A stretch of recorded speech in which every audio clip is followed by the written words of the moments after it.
Good morning, Southeast. I'm sure you've been paying close attention to all of the announcements that our governor has been making recently as he begins the process of restarting our state.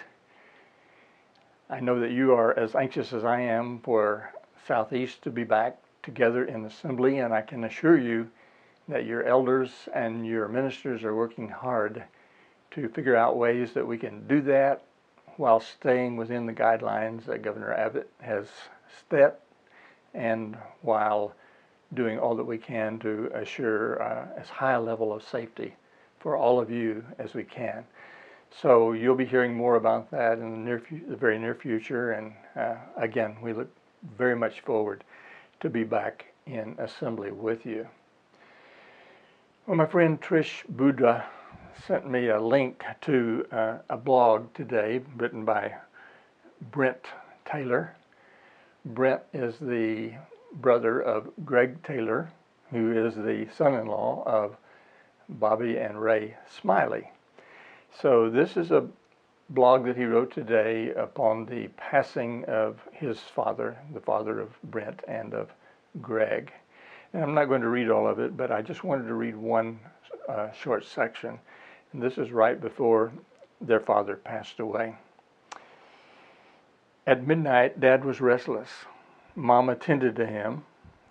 Dad was mumbling, and she tried to understand what he was saying. Dad said, "Do you have 3 hands?" Mom said, "Pretty sure no. Both of my hands are touching you here." Dad replied, "I feel a 3rd hand on the other side." Brent adds, "Maybe it was the hand of Jesus. Or perhaps just that old longing to get in the car and drive." Well, Brent, I'm going to go with the assumption that it was the hand of Jesus. I wanted to talk to you a little bit this morning about some of the specific elements that are encountered by people who have near-death experiences, and we're going to be looking at it from the research of Dr. Raymond Moody. We've talked about him some before, and we will reintroduce him additionally later on. But he has come up with 9 elements. Other researchers, Dr. Grayson, Dr. Long, have come up with a different list that encompass all of Dr. Moody's and add others as well. And we'll look at some of those also as we go forward. But I thought this morning we would just take a minute to very quickly go through Dr. Moody's list, and then I'll have a short video introducing him, and then I want to draw some further conclusions from the things that he has to say. So the first element that he mentions is that the person who is dying hears a strange sound, a buzzing, a ringing noise, and they come to the realization that they are in fact dead. They have an acceptance and an understanding that they're no longer a part of their physical body, that they have moved on to something else. In this realization and in this experience, they have a feeling of great peace and painlessness. While people are dying, they may be in intense pain, and oftentimes, of course, they are, especially if it is a traumatic death. But as soon as they leave the body, the pain vanishes, and they experience a great, profound peace. We have heard this any number of times in the video clips that we've already shown, where people have had horrible deaths by drowning, by head-on auto accidents, any number of different things. The body is just mangled, and it takes years to recover and doesn't entirely recover, but yet they report this extreme peace and painlessness. All pain and anxiety go away as soon as the soul leaves the body. Quite often, people experience an out-of-body condition. The dying often have the sensation of rising up and floating above their own body while it is surrounded by the medical team, and watching it down below while feeling comfortable. They experience the feeling of being a spiritual body that appears to be a sort of living energy field. Sometimes this is the extent of the near-death experience. They will float above their body, usually somewhere around the ceiling. Sometimes they will go to a different part of the building even. But they will have this out-of-body experience.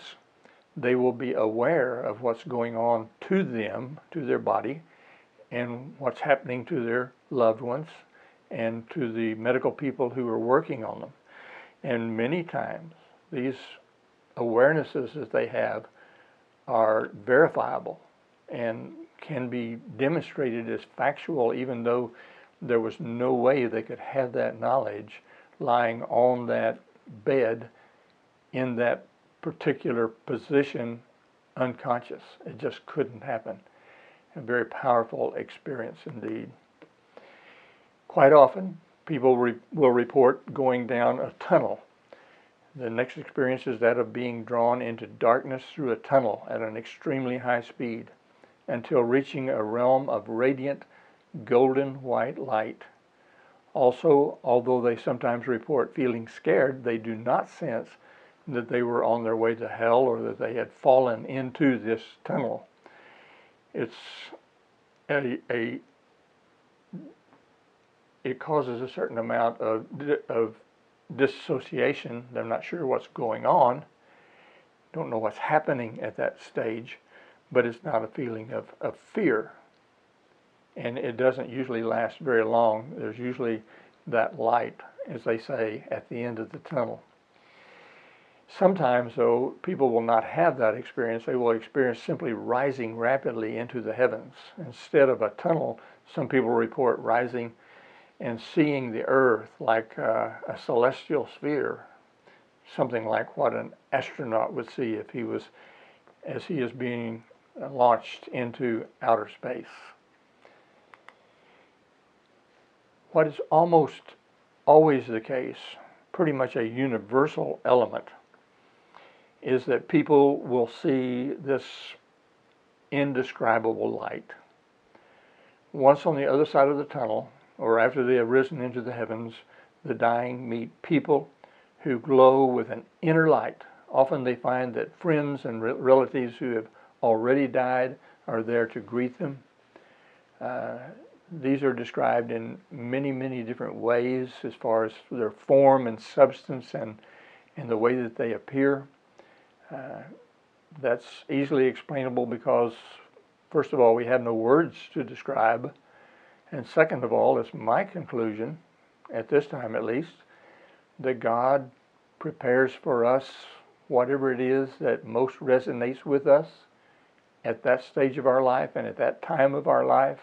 And that's what we are presented with as we go into this new realm. So I think it's entirely explainable that they're all different and that they all meet the individual person's needs at that time.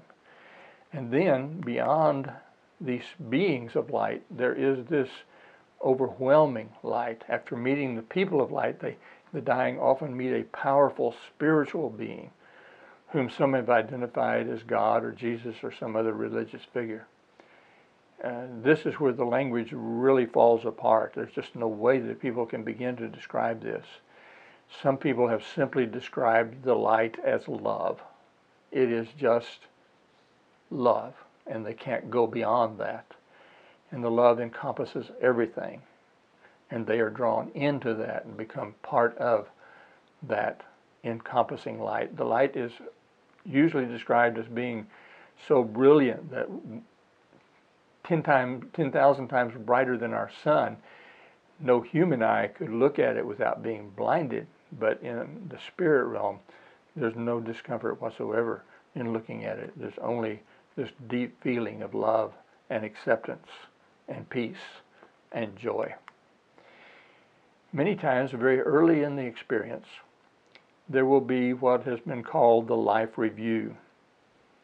A being of light presents the dying with a panoramic review of everything they have ever done. That is, they relive every act they have ever done to other people and come away feeling that love is the most important thing in life.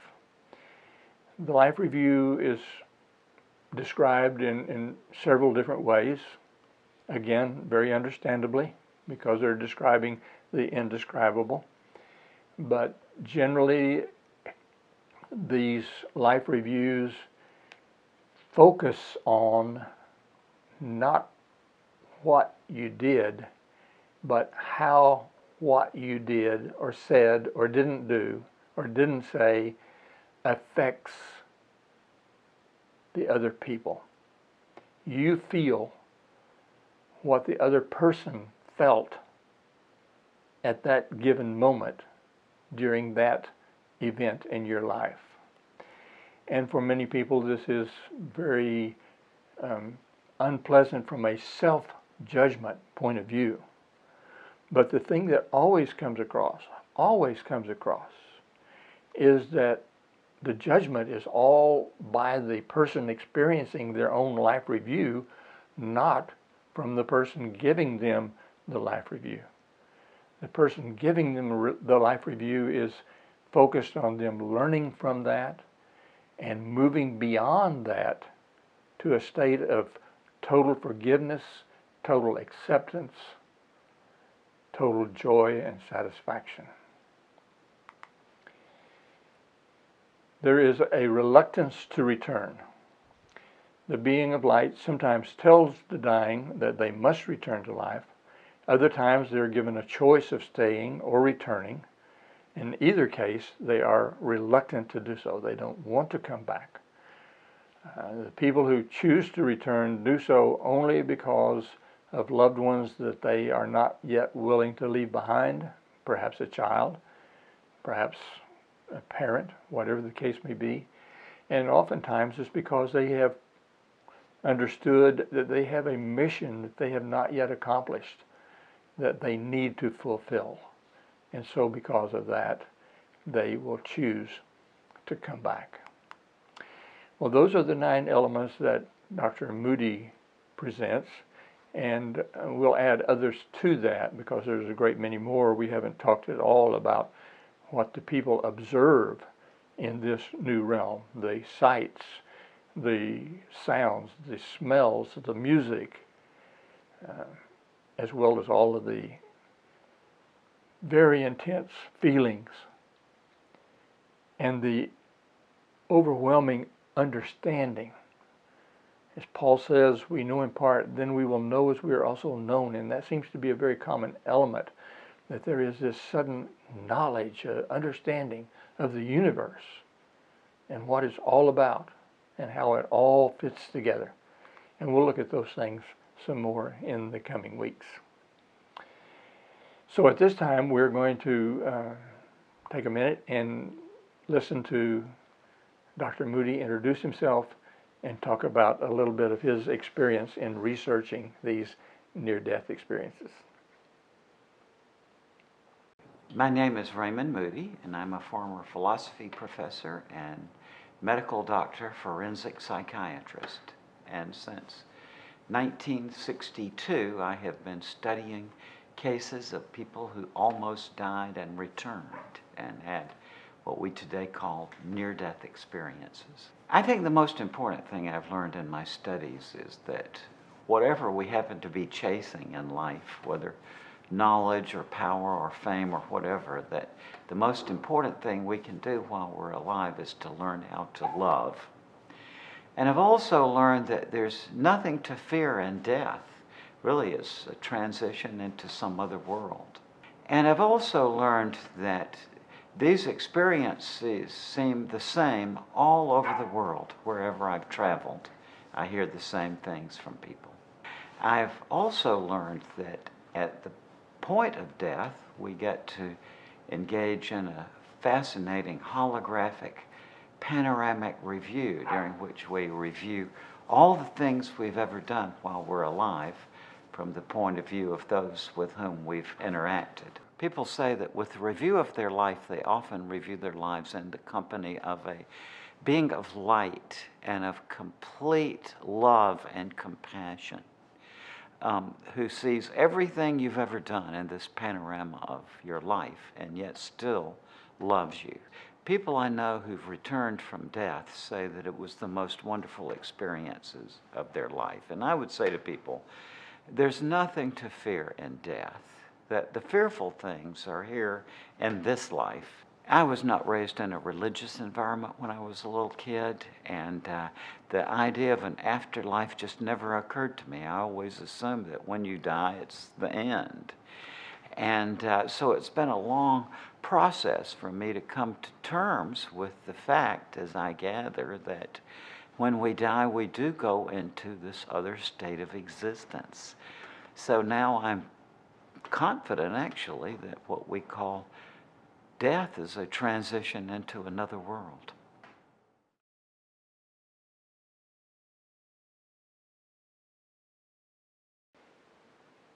If there is any one thing I would hope that you would come away with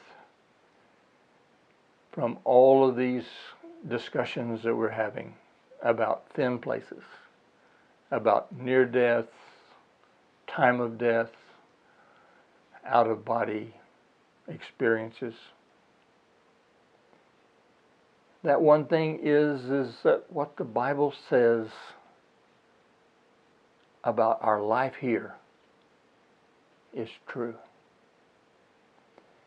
1 John 4:16, God is love. And he that dwelleth in love dwelleth in God, and God in him. I haven't even counted the number of times that the people who come back from these near-death experiences try to explain in words that they do not have the idea that love is everything. It's not something. It's not part of it. It's not important. It's all there is in God's world. The whole idea of our life here on earth today is to learn how to love. And that's very biblical. Mark 12:30 and 31. You must love the Lord your God. This is Jesus replying to the lawyer, and he's quoting the Deuteronomy 6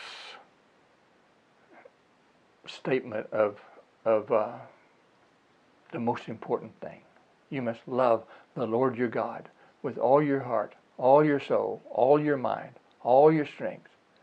And then Jesus goes on to add on to that. The second is equally important. Love your neighbor as yourself. No other commandment, Jesus says, is greater than these. If we learn nothing else from all of these discussions on near-death experiences, can this be the overwhelming knowledge and acceptance and faith that we come to? John 15 and 12. This is my commandment. Love each other in the same way I have loved you. If loving yourself, your neighbor as yourself, doesn't do the things it needs to do, well then take it to the next level. Jesus says, love your neighbor the way I love you. Love each other the way I love you. How did Jesus love us? All the way to the cross. All the way from heaven to earth. Of course, 1 Corinthians 13 is the great chapter that Paul writes on love. And it closes, of course, with the famous words, the greatest of these is love. He uses, now abides faith and hope. But you can put anything in there you want to. It doesn't matter what you put in there. The greatest of these is love. Galatians 5 and 22, we have the listing of the fruit of the Spirit. And what's the number one? love. Love. Love is not an emotion as much as it is a decision. It is a way of life. God is love. Heaven will be made up of people who have learned how to love. And if you want to know what love looks like, go back and read the entire 13th chapter of 1 Corinthians. And it'll tell you exactly what love looks like. And nothing else is important. We have placed so much emphasis on doctrine, and doctrine's good. We have placed so much emphasis on what we know, and what we know is good. But the important thing is who we know. And who we know is love. Who we know is love. And if we cannot love our neighbor that we have seen, how can we possibly love God whom we haven't seen? And in the words of my hero, I keep coming back to Bob Goff. Love does. That's what love is. Love does. It's not a theory. It's not a doctrine. It's an action. It's the way we live our life. Okay, so now we will go back and continue with our account of thin places in the Bible. We left off last week talking about Noah. We have Noah stuck in between Adam and Abraham, somewhere halfway or maybe a little beyond halfway toward Abraham, somewhere back in the 3,000 year BC time period. We mentioned that he was the son of Lamech, the son of Methuselah, the son of Enoch. Began the ark at the age of 500, went into the ark at the age of 600, stayed a year, and then lived for another 950 years. After he comes off of the ark, we have this beautiful promise of God speaking to Noah once again. Then God told Noah and his sons, I hereby confirm my covenant with you and your descendants. Never again will floodwaters kill all living creatures. Never again will a flood destroy the earth. Then God said, I am giving you a sign of my covenant with you and with all living creatures. For all generations to come, I have placed my rainbow in the clouds. When I see the rainbow in the clouds, I will remember the eternal covenant between God and every living creature on earth. Now, I know here 2 or 3 years ago when Harvey came through, we were beginning to think, God, we need to see a rainbow. But God's covenant is always true. God never, ever breaks his covenant. It seems that men always do. I don't know if you've done any research on Noah's Ark or not, but there's been an ongoing effort to try to find Noah's Ark, and there have been a number of supposed Ark sightings. This particular pictures here represent a sighting that Ron Wyatt, who is one of our Church of Christ amateur archaeologists, came up with, and it's really pretty impressive. It's in the Ararat mountain range, and he's done a lot of work there. He would have done a lot more had the political situation allowed him to do so. They were not too cooperative with him. However, they were willing to build a tourist center there because there were some bucks to be made. But anyway, there's a pretty good chance that it's possible that that's where the ark did finally come to rest. There's a place in Kentucky now that has built this reproduction of the ark, which really gives you an opportunity to see up close and personal the magnitude of the ark. Is built to the exact specifications. I say exact because, of course, the measurements of the ark were in cubits, and the cubit is the distance from the elbow to the tip of an average man, and that number could fluctuate a little bit, but we can get pretty close, and it's pretty impressive. So I haven't made it over to Kentucky to see that, but I'd like to someday. I think it would be really interesting. I think it's very interesting that every continent on earth has many ancient cultures with flood stories. Every single one. Whether you're in Australia or Central or South America or Europe, every ancient civilization has some sort of a flood narrative. Well, this brings us to the next example of God interacting personally, speaking to, if you will, his creation, and that's the person of Job. Job is a very interesting book, of course. It tells a very interesting story. A lot of questions about Job because of its antiquity and because there are not a lot of defining characteristics that are presented as far as things like time and location when it occurred. So there's a lot of speculation, and that's okay. Some hints as to when it may have been. Eliphaz, one of Job's so-called friends, may have been referring to the flood in Job 22:16, which would of course place Job after the flood, which is probably reasonable to assume. Job sacrifices as head of the house, Job 1:5. That was a patriarch practice that was done away with in the Mosaic dispensation. Of course, under that, the priests, the descendants of Levi, became the ones who did all the sacrificing. So we can surmise, and I think we already knew, that Job was pre-Moses. Job's daughters inherited along with his sons, according to Job 42. That's another practice that ended with the law of Moses. The inheritance was through the male descendants. And he lived to be about 200 years of age, as far as we can tell, and that would be consistent with the average lifespan during Abraham's time. So perhaps he was somewhere, I wouldn't say contemporary with Abraham, but in that general block of ancient history. Here's the record of God speaking to Job. And we're picking this up in the 38th chapter. Then the Lord answered Job from the whirlwind. Who is it that questions my wisdom with such ignorant words? Brace yourself like a man, because I have some questions for you, and you must answer them. Where were you when I laid the foundations of the earth? Pretty tough question. Tell me if you know so much. Who determined its dimensions and stretched out the surveying lines?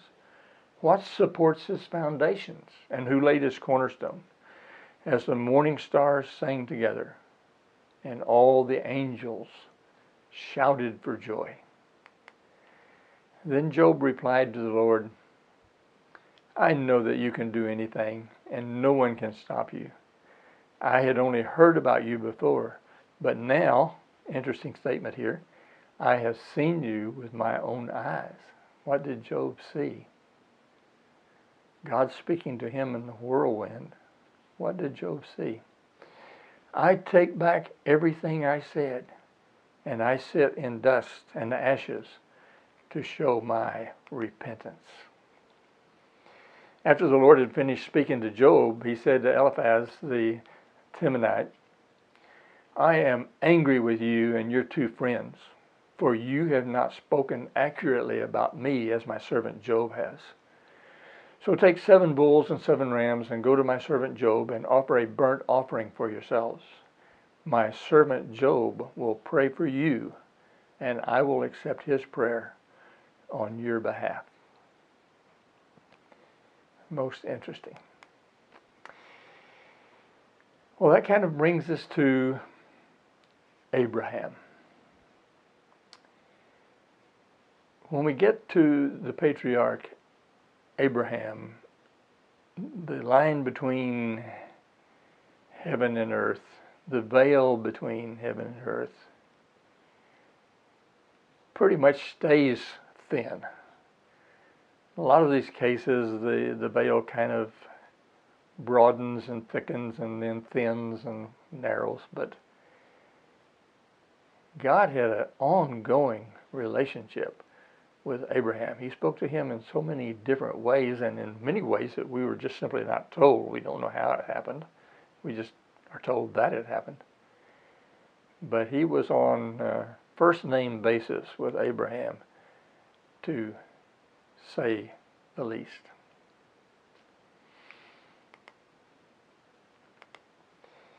Abraham is such a significant, such a important person in antiquity. God told him that he was going to make of him a great nation. Well, he did more than that. He made of him many great nations. Abraham is the father of Israel through his son Isaac. He is the father of Islam and much of the Arabian world through his son Ishmael.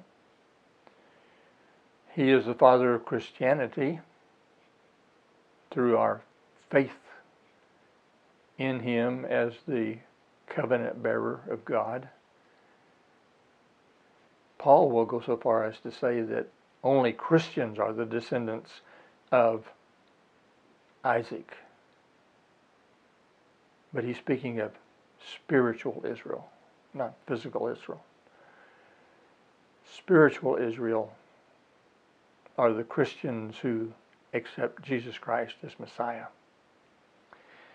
He's also father of the Druze nation. Druze are really interesting people. I ran across them in northern Israel. They come from Western Asia. I'm not sure exactly where. Some people kind of lump them in with Islam, but they have some very unique practices of their own, but they do look back to Abraham as their father. He's the father of the Baha'i religion and the father of the Rastafari's. These are lesser known religions, and they have their own rather peculiar doctrines and practices, but again, they trace their lineage, if you will, their ideology back to Father Abraham. A very, very important person.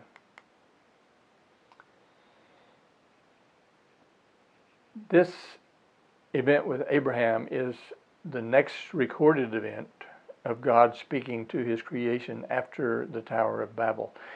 God didn't really speak to the people at Babel as far as I can tell. He spoke to himself. He said, "Let us go down and confuse the language," because they are trying to become like gods. Their hearts are not where they need to be. Abraham was the 8th generation from Seth, tracing him back to the flood, Seth being one of the sons of Noah. His father Terah took him and Abraham's wife, or Abram as he was then, wife Sarah, and his nephew Lot, and moved from the Ur of the Chaldees to Haran, and Terah died there at the age of 205. According to the Midrash, Terah was an idol maker by trade. I don't know if that's true or not. We don't have that in the Hebrew scripture, but it is a matter of tradition, and it's kind of interesting that Abram would come out of that tradition, out of that background, to be this monotheistic patriarch that would literally change the face of faith upon the earth.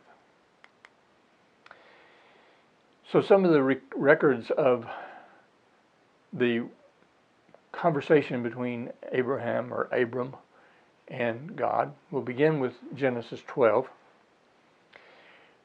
The Lord had said to Abram, "Leave your native country, your relatives and your father's family, and go to the land that I will show you. I will make you into a great nation. I will bless you and make you famous, and you will be a blessing to others. I will bless those who bless you, and curse those who treat you with contempt. All the families on earth will be blessed through you." That was God's promise to his friend Abram. When Abram had traveled into Canaan and set up camp at Shechem, God spoke to him again. And this is from Genesis 12 and verse 7. Then the Lord appeared to Abram and said, I will give this land to your descendants. And Abram built an altar there and dedicated it to the Lord who had appeared to him. And then after a sojourn in Egypt, and after parting ways with his nephew Lot, God spoke again. This is from Genesis 13, verse 14. The Lord said to Abram, look as far as you can see in every direction, north and south, east and west. I am giving all this land as far as you can see to you and your descendants as a permanent possession. And I will give you so many descendants that, like the dust of the earth, they cannot be counted. Go and walk through the land in every direction, for I am giving it to you. I don't know how God interacted with Abram. I don't know in what form he took here. Sometimes we're told, sometimes we're not. But whatever it was very clear to Abram, what God was telling him. And Abram took it by faith. After Abram met with Melchizedek, you remember Melchizedek, the high priest who's described as having not beginning of days or end of years. And Abraham felt that it was necessary and right that he should give Melchizedek a tenth of all that he possessed. But after that meeting in Genesis 15, God speaks again. This time we are told how he communicates. Sometime later, the Lord spoke to Abram in a vision and said to him, do not be afraid, Abram, for I will protect you, and your reward will be great.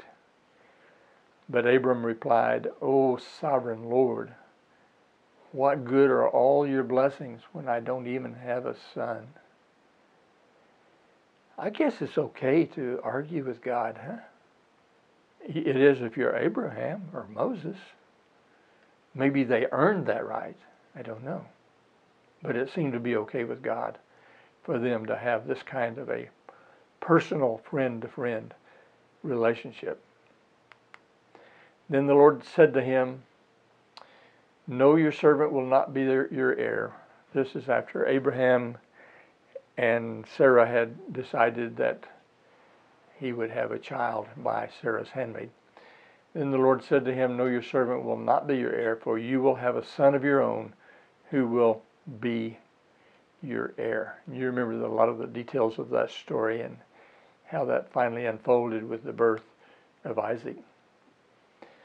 Then the Lord took Abram aside and said to him, look up into the sky and count the stars if you can.